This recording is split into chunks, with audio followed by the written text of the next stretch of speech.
Good morning. So we're going to continue this morning in Romans chapter 4. And you just see one word behind me, and it's the main thing that we need to focus on, and we're going to be focusing on for the next several weeks. But this is really the central, it ought to be the central focus of our life. It's the root out of which the fruit of the Spirit really grows, which is having a firmer and a deeper and a more established faith in God. And, you know, I wish that this was something that I had realized before, this point in my ministry. Not that I'm just coming to it now, but my early years in Christ, my early years in the faith, and, when I was still drinking milk and, walking by really basic principles and that kind of thing, I didn't necessarily have this as my central focus. What I would do, and I think probably a number of you do as well, is attack the Christian faith or come at your Christianity from the basis of, restrictions and, rules and, don't do this, do this, and basically imposing regulations on the physical body. And then there's a lot of frustration wondering, why am I not making any progress in this regard? Why do I continue to fail in the same ways that I always have? It goes to what Paul's going to say later in Romans. Why do I do the thing I don't want to do perpetually, and I don't do the thing that I do want to do perpetually? There was an impasse. And what Paul is bringing out in Romans chapter 4, and that's going to be brought out through the rest of this book, is that the key is faith. Simply that. Now, if that's not enough reason to put a focus into it, I want to begin this morning with three sort of scriptural bases that will kind of show the gravity of faith, or the weight of having a proper faith in God. The first one is that the saving gospel of God that we proclaim and that we believe is only available for those who have a biblical faith. Paul said in Romans chapter 1, the thesis statement of this book, I'm not ashamed of the gospel because it is the power of God for salvation to everyone who believes, to the Jew first and also to the Greek, because in it the righteousness of God is revealed from faith for faith. As it is written, the one who is righteous by faith shall live. So he starts out by saying the gospel is amazing. You need to know it. You need to get acquainted with it, and you need to put it in the center of your life. But he says it's only a saving gospel for those that have faith. And the caveat that I'm going to put on it is a biblical faith.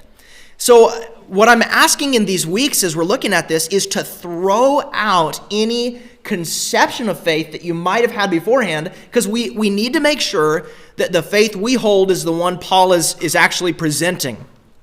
Context matters a great deal. So the first gravity of the faith is, if you don't have it, the gospel isn't for you. Second, it says in Hebrews 11:6, without faith, without the kind of faith that we're reading about in chapter 4, it is impossible to please God. It does not matter. You can do a lot of good in your life. You can do, a number of mighty deeds. You might be a really successful philanthropist who does a great deal for your community. You might spread joy to people. You might cure diseases. You might give water to people. But Paul would say, if you don't have faith, and the Hebrew writer would say, if you don't have faith, it's impossible to please God. It doesn't matter what you do if faith isn't at the basis of it. Third, and this is where I kind of want to bring this into Romans this morning, Faith is the one activity that you can do that is inherently righteous.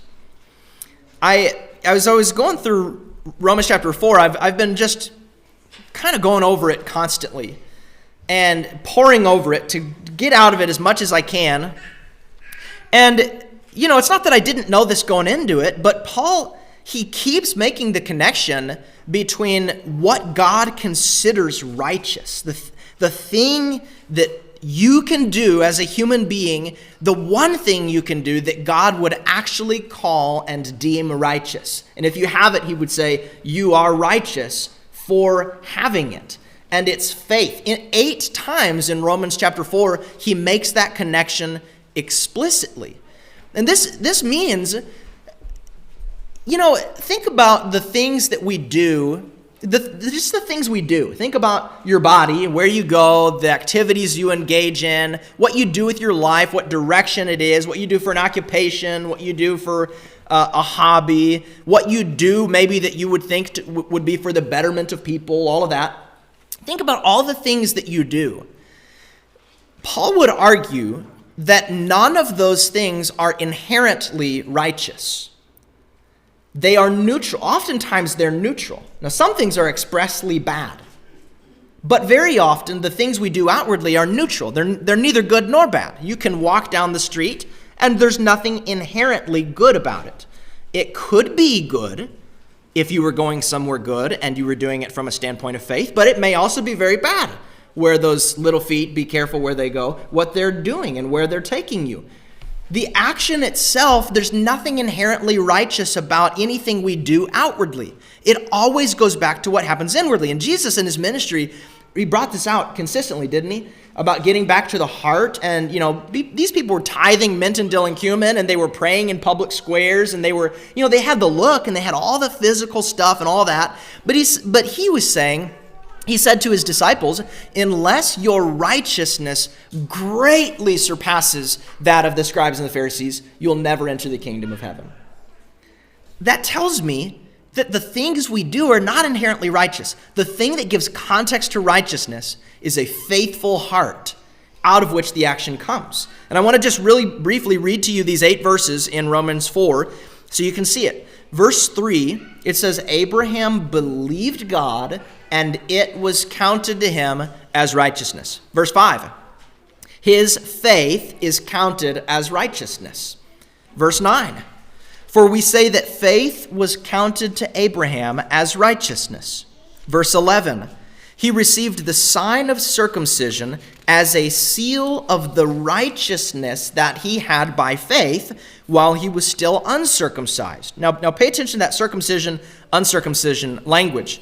He received the sign of circumcision as a seal of the righteousness he had by faith while he was still uncircumcised. And then verse 11 reiterates it in sort of the opposite way. It says, the purpose was to make him the father of all who believe without being circumcised, so that righteousness would be counted to them as well.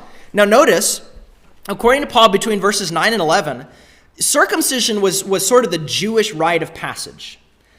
If you were circumcised, you could say, I'm a child of God, I belong to God. So here's a physical impression on the outside of the body.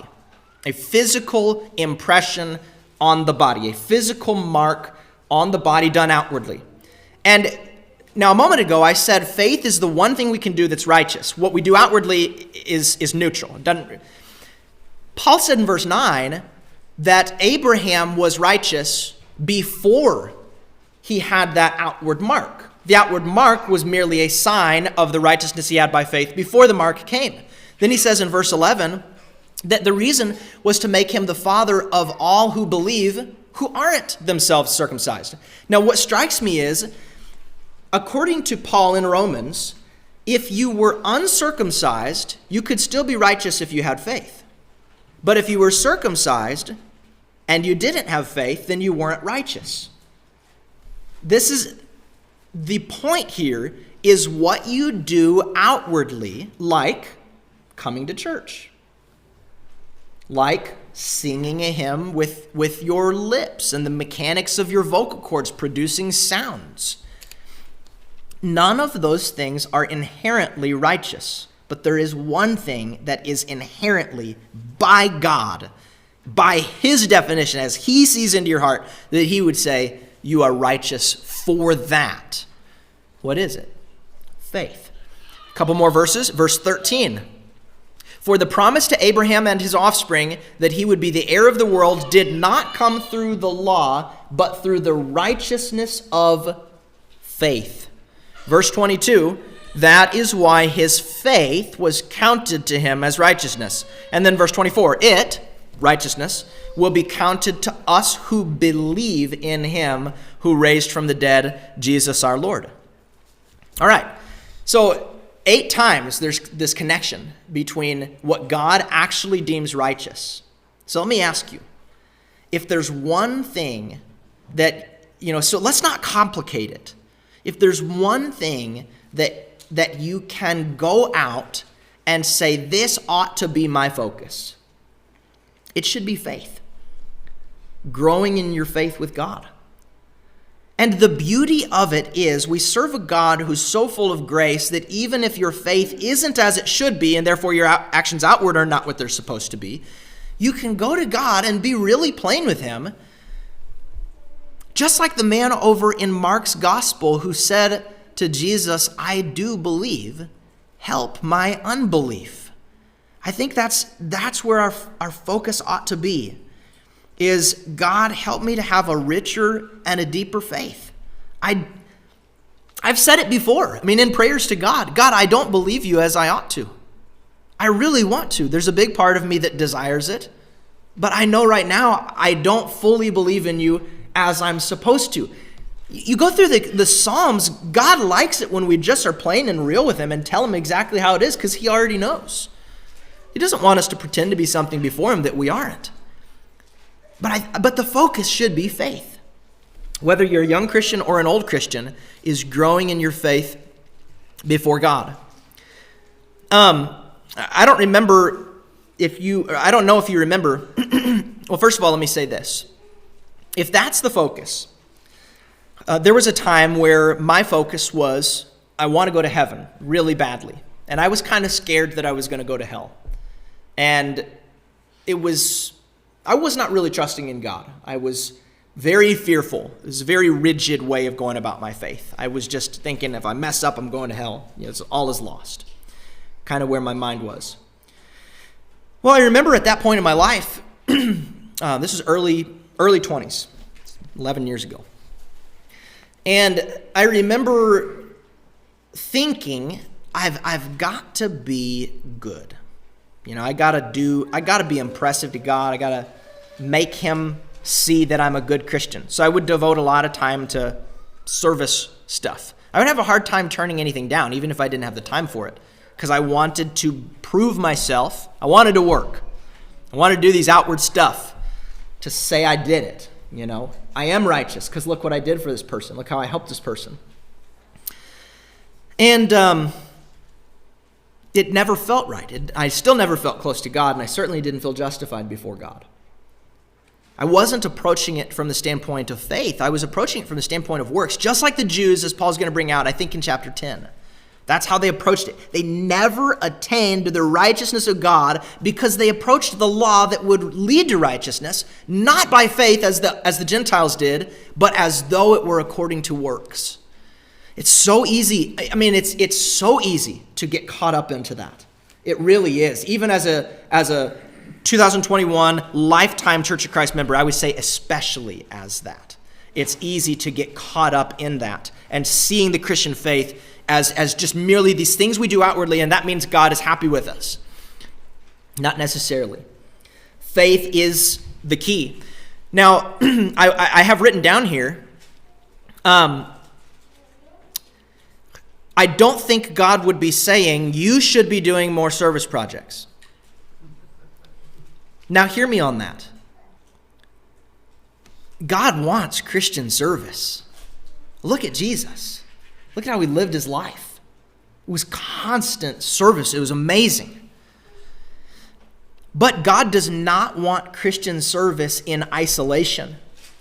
He doesn't want our Christian service as a means to salvation. He wants the Christian service to be an outpouring of the faith in God we have because we have salvation. And it's just that gracious Spirit that's pouring out of us because of that. I don't know if you remember back to May of 2020, which was my inaugural lesson in Romans. My first lesson, number 1. And the title of that lesson was The End Goal of Romans. In chapter 1 and verse 5, and in chapter 16 and verse 26, in the bookends of the letter to Rome, he says, my intention, the purpose is to bring about the obedience of faith. So the idea is God does want this outward stuff. He wants obedience in the flesh. He wants us to be submissive to him in the flesh. The amazing grace of God is that it's not going to come to us by way of outward rigid rules. It will come by a renewal of the Spirit in the person as we have the circumcision of the heart, which he talked about in chapter 1 or chapter 2. And we're made to believe in God more. And Paul says it's the obedience of faith. It's not just obedience or compliance as I think I lived a lot of my Christian faith, just outward checking stuff off. It's faith is the starting, and then it's going to move. We have to trust what he's saying, that it's going to move to obedience, to faithful obedience that's going to be pleasing to God. And I know there is value in personal testimony. I will say that it's so much easier to live righteously before God when the starting point is faith and not fear of damnation and working for salvation. I wish I could impart that sensation in the fullest way, but it's the thing, that realization is what brought me completely out of anxiety, which was a very real, kind of a debilitating thing. It brought me out of depression, and it changed my conduct in big ways outwardly. What I'm doing with my body and where I go and the things I do and what my hopes are and what's in my mind at all times. When we approach salvation from the standpoint of faith, which is looking to God. So, having given all of that weight and gravity, all I want to do this morning is give you 2 descriptions or 2 ways of looking at what a biblical faith is. And these are coming right out of Romans 4. I have on my notes, as in my handwritten notes as I'm going through and studying Romans 4, I have at least a dozen of these principles or descriptions of faith that are found in Romans 4. I'm not going to put a number on them yet, because I do believe that as I study it more, I'll probably get some more out of it. And so I'm not going to give you the number yet, but today we're going to look at 2 of however many there are. And I know that these 2 are there. And I think if we pay attention, this is going to be sort of a paradigm shift in how we consider faith and how we go about living our lives. Faith is the key. I'm certain of that. And the caveat is it has to be the faith that Abraham had, that Paul is spending time exposing. Because he's taking this man and he's saying, look, here's this guy. You need to do what he did. In verse 12, he says, here's the goal. To become those who also walk in the footsteps of the faith that our father Abraham had before he was circumcised. We want to walk in the footsteps of the faith that Abraham had. That's his example of a biblical faith. And all the rest of the scriptures in the Bible about faith and what will come of it will be true if we can keep a context on what faith actually is. So let's look at 2 of these. This is the first one. Look at verse 3. This is Romans 4, verse 3. We've looked at it multiple times. We've read it multiple times. But I want to give a little semantics here. Romans 4, verse 3. This is principle number 1. For what does the scripture say? Abraham believed God, and it was counted to him as righteousness. Now, as I read and reread and meditated on that, I thought there's a distinction here that's worth noting. Because Abraham, he didn't just believe in God. It says Abraham believed God. Now, if you're going through the Bible, that Paul in just a couple verses is going to use, he's going to say, it literally says in Greek, believe upon him, or you could translate it, believe in him, kind of the way we would use it in the 21st century. This is semantics to a degree, but the reason why semantics, which is just meaning of words and sentences, the reason why it's important is because our semantics and the way we perceive words are very often formed by the way people use them out and about. So let me ask you, if somebody were to ask you, do you believe in God? What would you think they were asking you if they said it? You would probably think they were asking if you think that there is indeed a God out there somewhere. Do you believe in God? In fact, if you were to go out on the street and just survey the general population here in Kingfisher, how many people would you come across who would give no to that answer? I would think the majority of people, by percentage, even across the whole United States, if you were to ask them, do you believe in God? The majority would say, yes, I do. But here's the semantical change. What if you were to say, okay, you believe in God, but do you believe God? It does change it to a degree. Because now it's not so much a matter of, yes, I believe there is a God. Now it is, do I actually stand atop the things God says?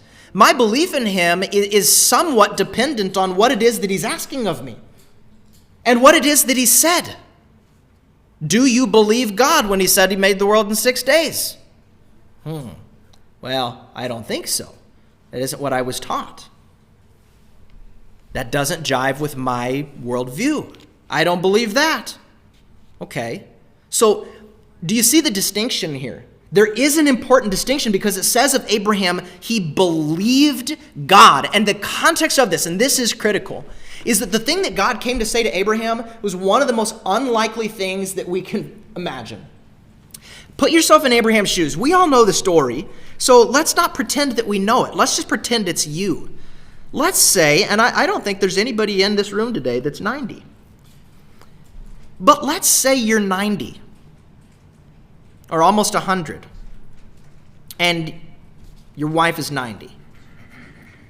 And God comes and he says to you, your descendants are going to be so numerous that they'll be as great as the stars that you can see when you look up to the heavens. But you've never had a child your whole life. You and your wife, when you were in your young years, were trying to have a child, but it didn't happen. Now you're old and well past that. Childbearing years are gone. And God comes and says, you're going to have a child, and he's going to come from your own body. What does it say of Abraham? In Genesis 15, this verse that Paul's using in Romans 4:3 comes from Genesis 15:6. When God came to Abraham in this old age, and Abraham's saying, look, God, you've given me nothing yet. I don't have the only one that I have who's my heir is my house servant, Eliezer. He's going to get all my stuff. And God said, no, that's not how it's going to be. It's going to come from your body. And then later, God's going to give the distinction. It's also going to come from your wife's body. But he says here in Genesis 15, God said, look toward the heavens and number the stars. If you're able to number them, so shall your offspring be. And as God gave this most unrealistic, unimaginable kind of statement to be that age and to be like, okay, wow, seriously, I'm still going to have a baby at this point in my life. God, it says this of Abraham, he believed the Lord. When God said it, he believed it. So, all the logistics, all the physical impossibilities, everything that was there from a human standpoint that would say this is not scientifically possible, it isn't physically possible, there's no way this is going to happen. Even during our good years, this didn't happen. It did not matter. God said it's going to happen. And what did it say of Abraham? He believed the Lord.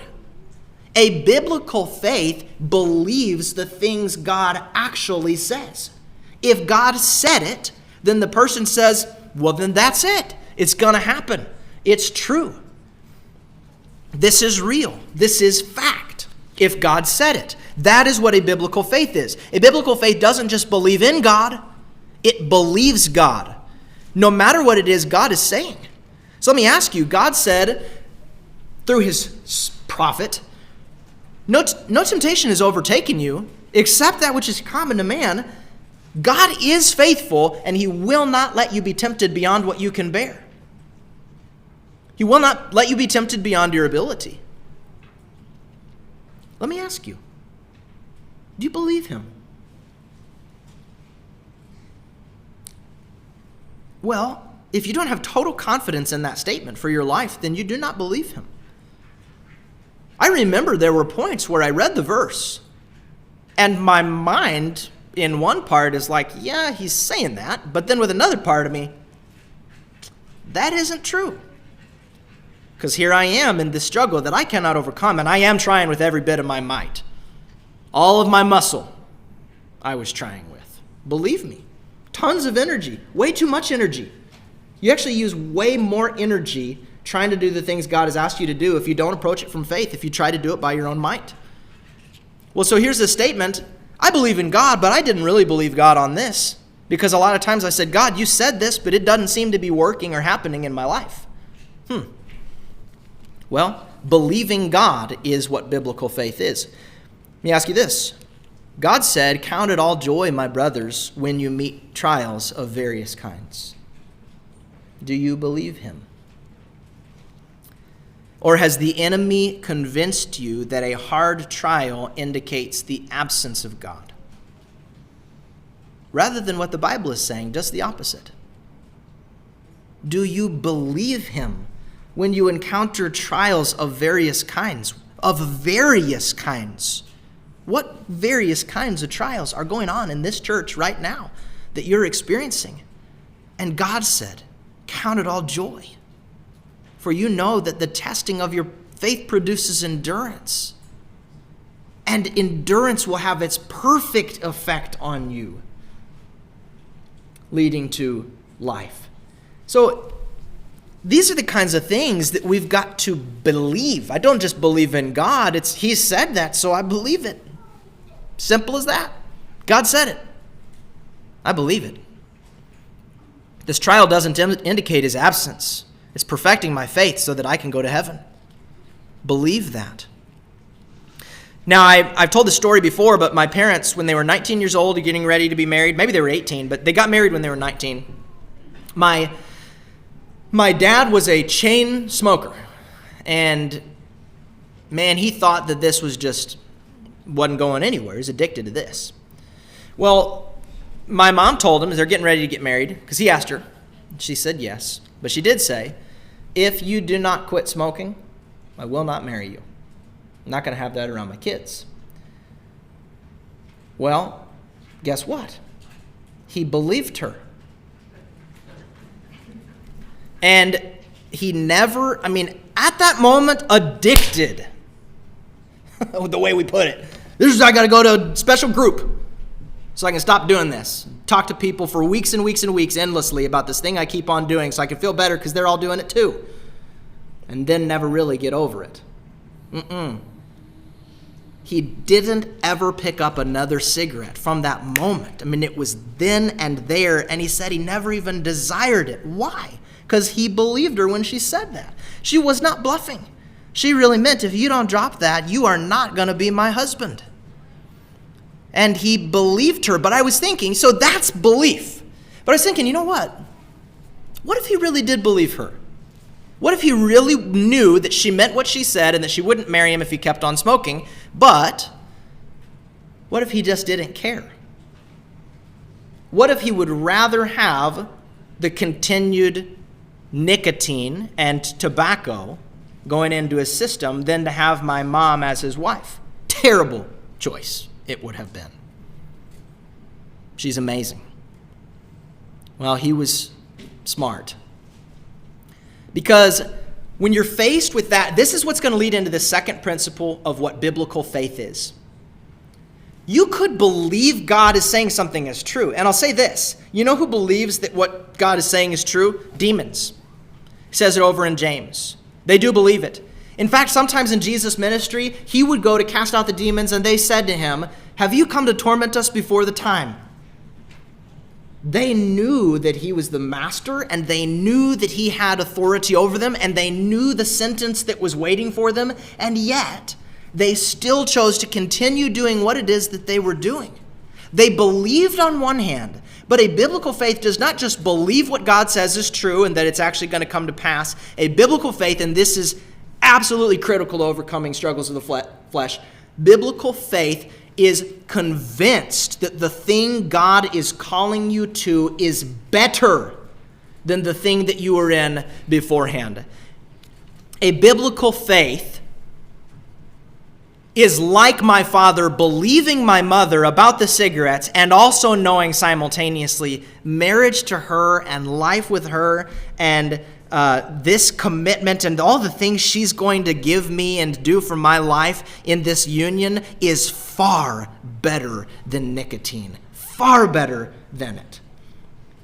A biblical faith is like that, in that it doesn't just believe what God says is true, but it believes that the thing God is calling you to is better. This is the entire context of Romans chapter 4 and the thing that was happening with Abraham as he was called out of Ur of the Chaldeans and his former life, when God said to him, "Go to the place that I will show you."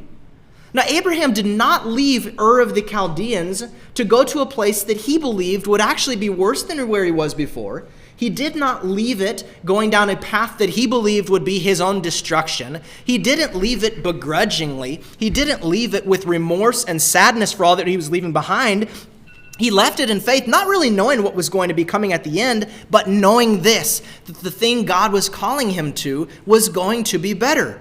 In Hebrews chapter 10, the Hebrew writer gets into the mind of Abraham during that move, and it says, he was looking forward to the city that has foundations, whose designer and builder is God. What made Abraham? So God said, do this and you're going to be blessed. Okay, you can believe that on one hand. You can say, I totally believe what you're saying is true. But if you don't think that it's actually going to be better, you will not move.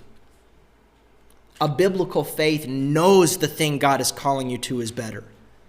Abraham was looking forward to a city that has foundations, whose designer and builder is God. Can you imagine such a city? Wouldn't you want such a city? It seems to me that all the cities in our land have no foundations. We have taken what once was a pretty good foundation, laid it bare, and we're seeking to bring a new one. And it does not appear that it's bringing us anywhere good. The people building the big cities around our nation are building up towers of Babel, creating confusion, endless pursuits of meaninglessness, more money, more capital, whatever. But there's something better. And this is what Abraham moved for. He believed God, one hand, and he believed that what God was calling him to was better. It says in Hebrews 11, if they had been thinking of that land from which they'd gone out, they would have had opportunity to return. She says, the counting of the cost was there. They could have returned, but he says, but as it is, they desire a better country, that is a heavenly one. Therefore, for that reason, God is not ashamed to be called their God, for he has prepared for them a city. They were going out to a place that they believed was going to be better, and that's where their faith was. Faith means, here it is. Faith means that you are convicted that faithfulness to God is better and more pleasurable than secret impurity. Faith is convinced there is no work of the flesh. There is no sensation for the body. There is nothing my eyes could desire or that my hands would wish to obtain or that I would want for my future from a physical standpoint that is anything remotely close to the things that God is calling me to in Jesus Christ. This is why Paul said, We're going to look at that verse in a second. Let me give you, all right, a number of years ago, I was listening to a sermon, and I heard a quotation from C.S. Lewis, and it stuck with me, and it's never left. I looked up the quote again so that I could read it to you exactly. This is from a sermon that C.S. Lewis gave called The Weight of Glory, and I think it illustrates it pretty well. He says, if we consider the unblemishing promises and the staggering rewards promised in the Gospels, it would seem that the Lord finds our desires not too strong, but too weak. We are half-hearted creatures, fooling about with drink and sex and ambition when infinite joy is offered us. Like an ignorant child who wants to go on making mud pies in a slum because he cannot imagine what is meant by an offer of a holiday at the sea. We are far too easily pleased.